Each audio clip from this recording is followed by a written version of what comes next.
The Temporal Nexus Combat Academy floated in the neutral zone between three major star systems, a monument to interstellar cooperation and the shared belief that violence, when necessary, should at least be performed with proper technique.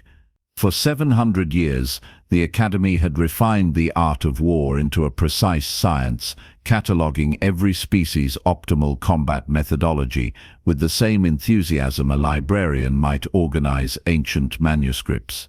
The galaxy had learned, through extensive trial and considerable error, that each species possessed exactly one fighting style that matched their evolutionary biology. Deviating from this singular path led to embarrassment, injury, and lengthy insurance claims. The Kethrani understood this better than most. Four-armed, 7 feet tall, with compound eyes that processed motion in ways that made other species vaguely nauseous. They had evolved on a death world where everything wanted to kill everything else, usually before breakfast. They made excellent instructors, assuming one could tolerate the condescension that came naturally to a species who considered unarmed to mean only 4 weapons. Vex Thoral stood before his class of 93 cadets representing 42 species, each appendage holding a different weapon. A plasma lance in the upper right, an iron blade in the upper left, a graviton mace below right, a molecular whip below left. He held them perfectly still, each weapon humming with barely contained energy, his 4 arms spread in a display that would have made Renaissance artists weep with the desire to paint it. "Combat specialization," he announced, his translator converting his clicks and whistles into something approximating standard galactic, "is not a choice. It is biological destiny written into every strand of your genetic code." The Vrelnak's crystalline structure allows for energy projection at distances that would liquefy most carbon-based life forms. The chittering swarm's hive mind permits tactical coordination that appears to violate causality itself.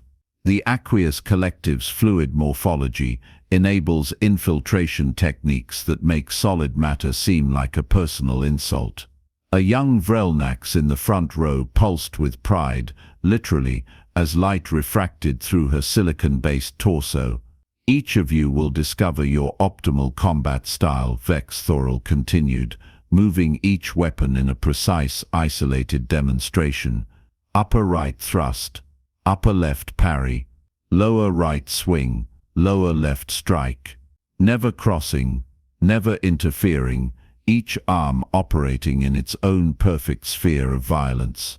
"My species evolved with 4 arms, thus we can manage 4 independent weapon systems. Your species evolved differently. You will manage 1, perhaps 2, if you possess appropriate bilateral symmetry and several decades of training. This is not limitation, this is specialization.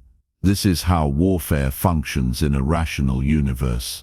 He placed 3 of the weapons down, keeping only the iron blade, and executed a form that would have made professional dancers question their career choices.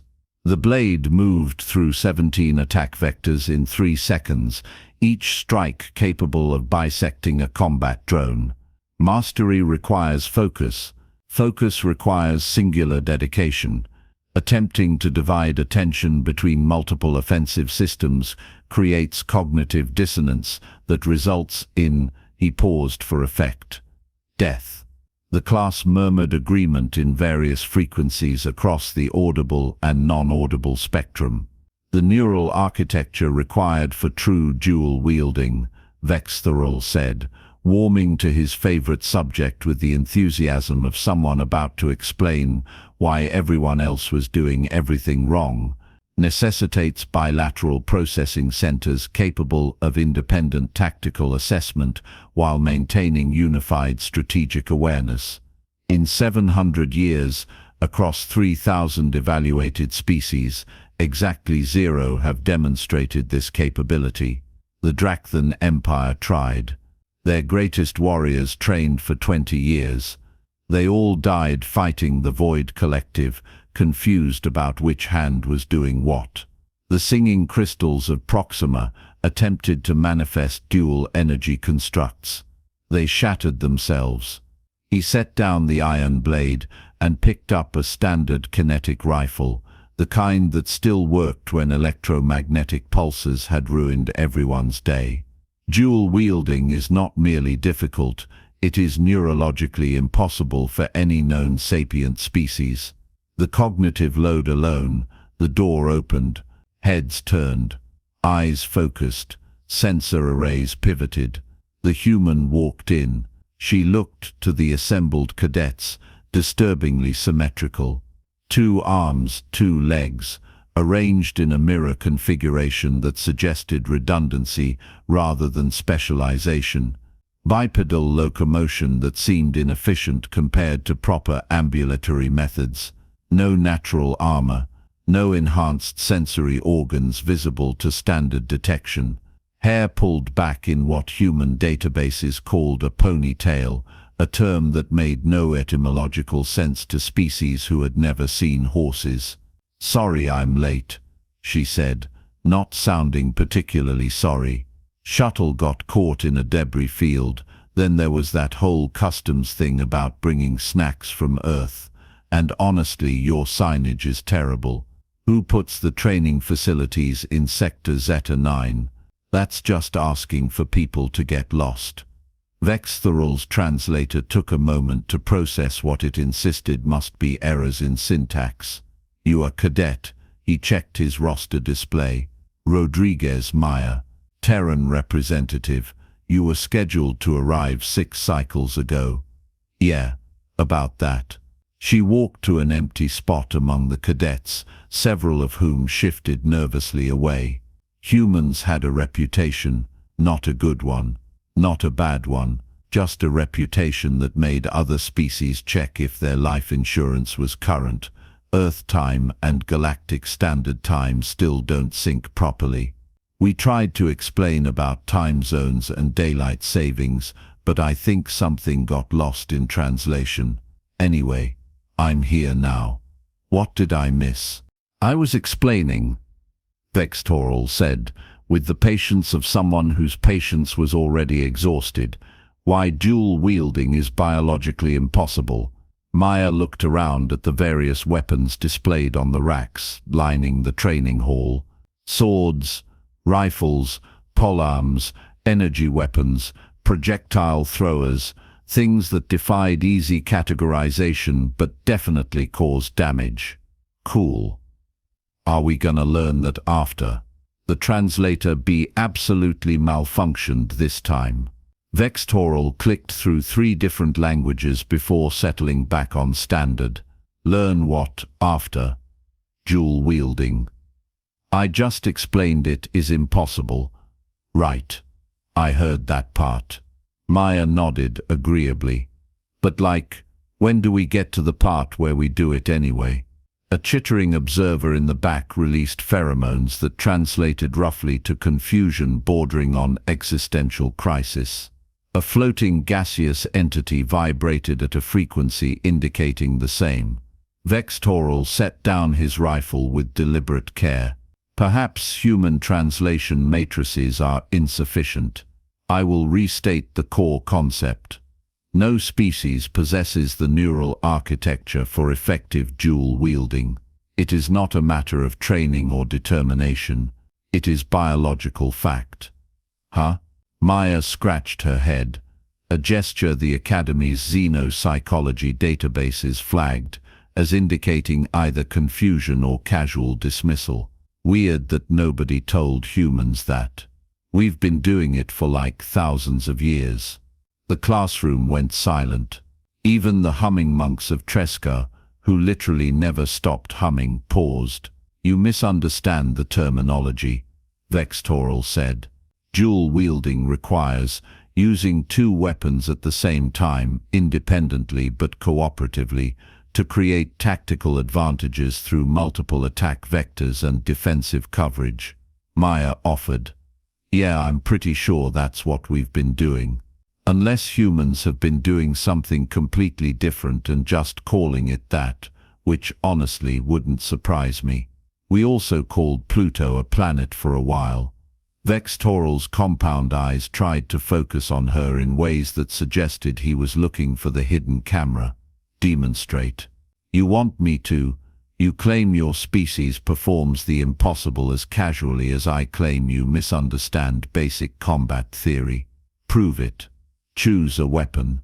One weapon.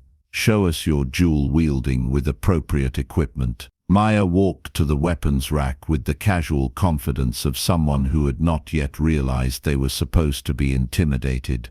She looked at the swords first, various styles from a dozen worlds, then at the staff weapons, then at what appeared to be technologically advanced nunchucks, because apparently the universe independently invented those on 4 separate planets. She picked up 2 swords, not one sword held in 2 hands, which would have been reasonable. 2 swords, 1 in each hand. Standard issue training blades, 40 inches of folded durasteel that could cut through most materials and all excuses. Define can't, she said. 93 cadets leaned forward. Vextoral's translator briefly displayed an error message. That is not. He started. Maya began moving. The first form was basic, something human databases would have called figure 8 pattern, each blade moving in independent arcs that somehow never collided despite occupying overlapping spaces. The right hand attacked high while the left defended low, then they switched. Then they moved together, then they moved in opposition. The blades sang through the air, and if one listened carefully, they harmonized. You are simply flailing, Vextoral said, but his voice lacked its previous certainty. Want me to hit specific targets? Maya asked, not stopping. Call them out. Upper left training dummy, chest level. The right blade struck it, while the left blade blocked an imaginary counter from a non-existent opponent. Lower right, defensive sweep. Both blades moved together, one high, one low, creating a defensive barrier that would have stopped attacks from 2 directions simultaneously. That is not. The cognitive load alone should render you incapable.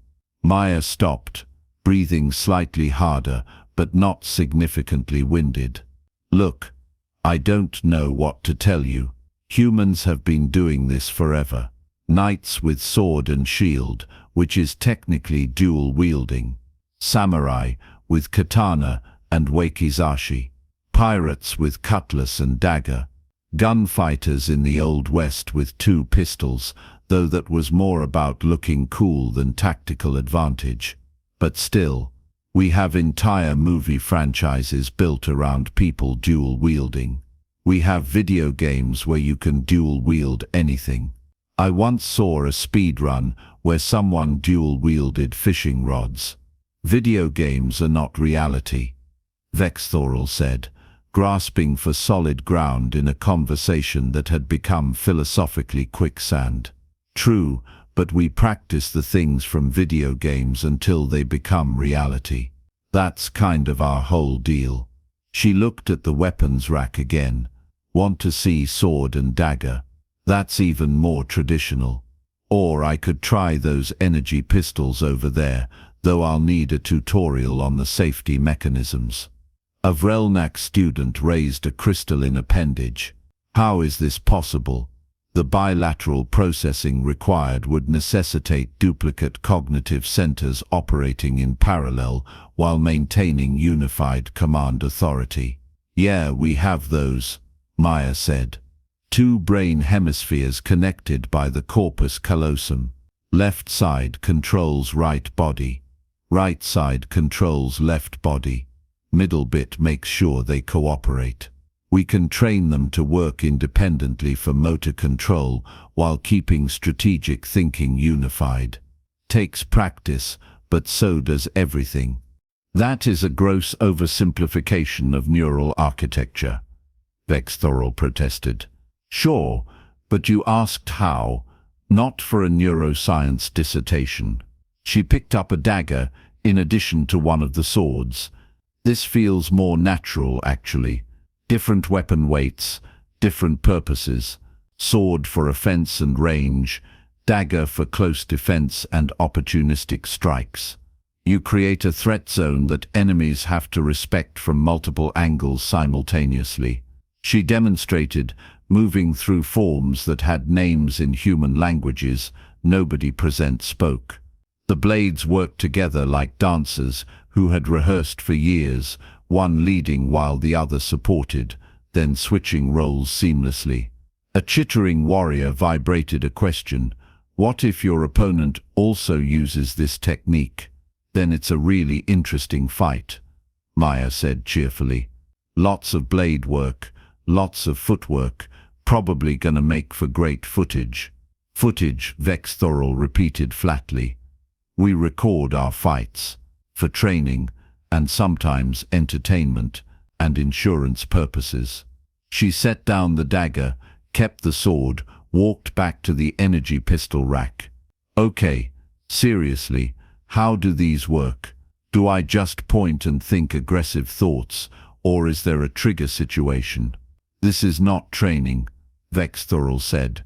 This is consultation for species-wide combat doctrine revision. You cannot simply, sure I can, watch.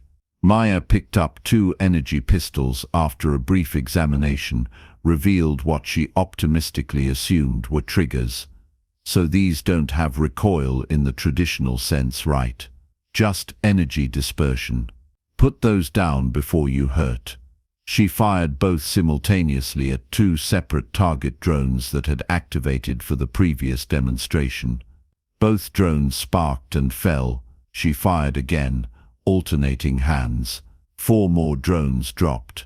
Her hands moved independently, tracking separate targets, firing in a rhythm that suggested her brain was genuinely running 2 different combat subroutines.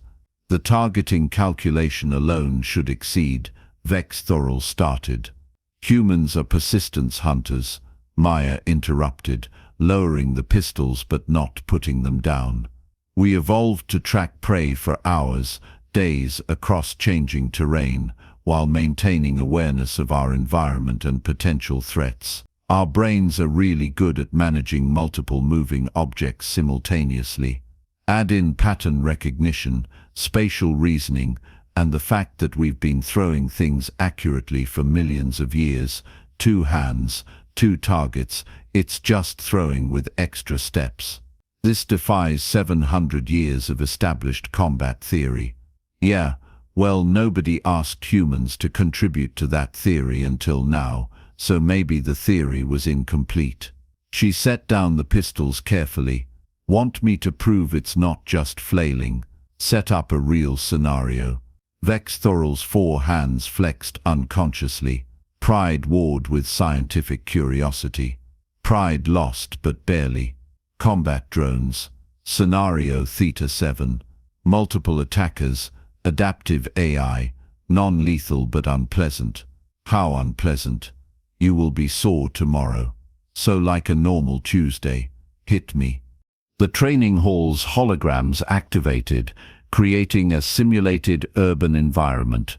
6 combat drones materialized, each programmed with different attack patterns drawn from various species' combat doctrines. They circled Maya, who had picked up her preferred sword and dagger combination. The first drone attacked high. Her sword met it, deflecting the strike while her dagger stabbed toward a second drone approaching low. The dagger found its target sensor cluster. Drone 2 dropped. Drone 3 fired an energy burst. She was already moving, both blades coming up in an X pattern that somehow dispersed the energy enough to make it non-lethal. Her sword lashed out in the same motion, scoring a disabling hit. She is getting lucky, someone in the class muttered. Drone 4 and 5 attacked simultaneously from opposite sides, a coordination pattern meant to overwhelm single-weapon fighters. Maya spun, and both blades moved in independent arcs. The sword parried 4's thrust while the dagger deflected 5's strike. She stepped into the space between them, reversed her grip on the dagger, and struck both with pommel strikes that registered as kills on the simulation system. The 6th drone tried to hang back, to analyze, to find a pattern. Maya threw the dagger. It wasn't a perfect throw. Humans rarely achieved perfection, but it was accurate enough. The blade struck the drone's optical sensor. While it was blinded, she closed the distance and finished it with the sword. 6 drones, 18 seconds, 0 hits taken. The training hall was silent except for Maya's slightly elevated breathing. "Okay," she said, retrieving the dagger. "So that's dual-wielding.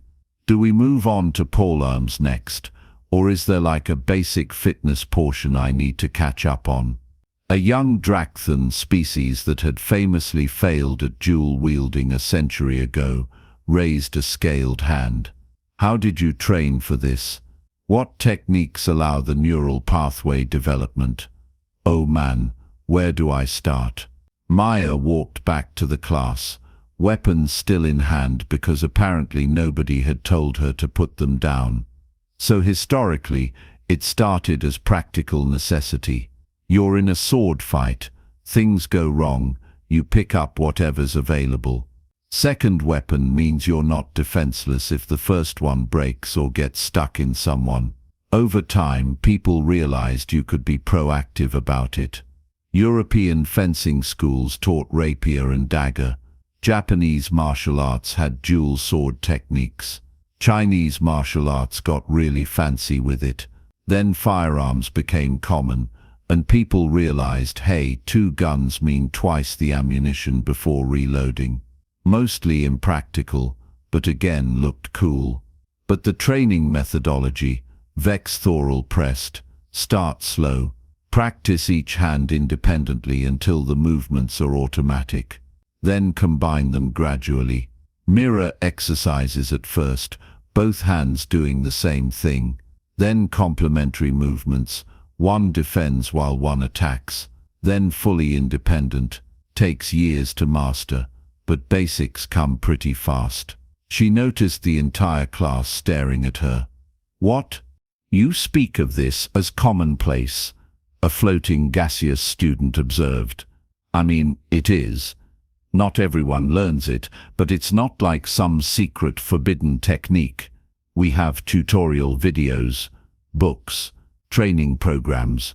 I learned basics from my grandfather, who learned from his grandfather, traditional family style. Then I took some classes at university because our physical education requirements are weirdly specific. Then I watched a bunch of movies and thought I want to do that, and practiced until I could." "You learned advanced combat techniques from entertainment media," Vex Thoral said slowly. "Listen, you work with what you have. Also, our entertainment media is often made by people who actually know combat techniques, so it's not as ridiculous as it sounds." A chittering student released pheromones, indicating deep concern. "If humans can casually perform techniques we consider impossible, what else can they do?"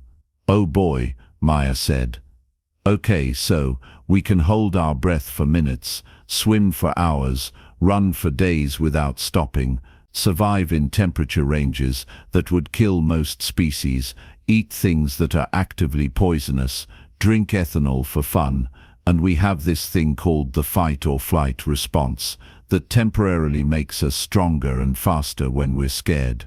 Also, we can throw things really accurately, which doesn't sound impressive until you realize we're the only species that evolved that ability to persistence hunt by literally chasing prey until it died of exhaustion."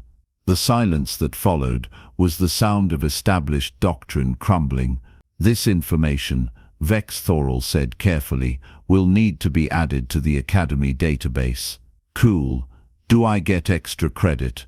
"You get assigned to special observation status until we determine what other impossible capabilities your species considers normal. That sounds like more work. That is because it is more work. Awesome. Maya found a seat among the other cadets, several of whom shifted away nervously. So what's for lunch? The Academy's administrative wing went into emergency session that evening. 17 department heads, 42 specialists, and one very tired headmaster reviewed footage of Maya's demonstration while simultaneously panicking about the implications. "We need to revise the entire curriculum," someone said. "We need to study human neural architecture immediately," someone else added. "We need to determine if this is species-wide or individual anomaly," a third voice contributed.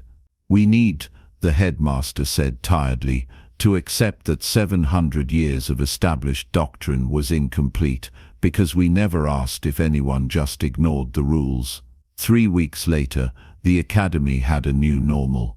Maya could be found in the cafeteria, casually using a fork in one hand and knife in the other, a sight that still made some species uncomfortable. Several cadets had attempted to learn dual-wielding with varying degrees of failure. The Vrelnaks discovered they could manifest two energy constructs simultaneously if they really concentrated, which was progress. The Drakthan tried again, and mostly just dropped swords, but trying was something. Vexed Hurl found himself teaching a new course, Terran combat exceptions and their applications. He hated it. The course was overwhelmingly popular. The students loved it. The universe was fundamentally unfair. No species can dual-wield. He told a fresh class of cadets on their first day, his 4 arms spread in a gesture that might have been surrender or emphasis. Except, apparently, the one species who never asked permission first. Who did it for entertainment. Who taught themselves from videos and practiced until the impossible became routine. In the back row, a new human cadet raised her hand. Different name, same troubling symmetry. "Yes?" Vexed Hurl asked with the weariness of someone who already knew he wouldn't like the answer. "What's the Academy's policy on triple wielding?" "Because I've been working on this thing with a sword in each hand and a dagger in my teeth." Vexed Hurl's translator briefly displayed a message in his native language that roughly translated to, "I need a drink." The Academy continued its mission of teaching the galaxy's finest warriors. The curriculum now included an asterisk next to several biological limitations. The asterisk led to a footnote. The footnote read, "Unless you're human, then apparently anything goes. We're still figuring this out." In the training halls, weapons clashed and drones sparked, and cadets from 100 worlds learned that doctrine was useful, but never absolute. That biology was destiny right up until someone decided it wasn't. That the impossible remained impossible only until someone succeeded. At which point it became Thursday. And in the Weapons Master's office, Vexed Hurl updated the official Academy combat manual. The new section, added with considerable reluctance and impeccable accuracy, read, "Dual-wielding, neurologically impossible for all evaluated species, inadvisable for most, somehow routine for humans. Further research required, possibly indefinitely." The universe, it turned out, had a sense of humor. It just usually expressed that humor through humans doing things that shouldn't work but absolutely did, often while making it look easy, occasionally while eating snacks, and always without checking if they had permission first. The Academy adapted. It had no choice. And somewhere in the Terran sector, another human loaded up a video tutorial titled "Advanced Triple Weapon Combat Techniques," and thought with the casual confidence that characterized the species, how hard could it be? The galaxy would find out soon enough.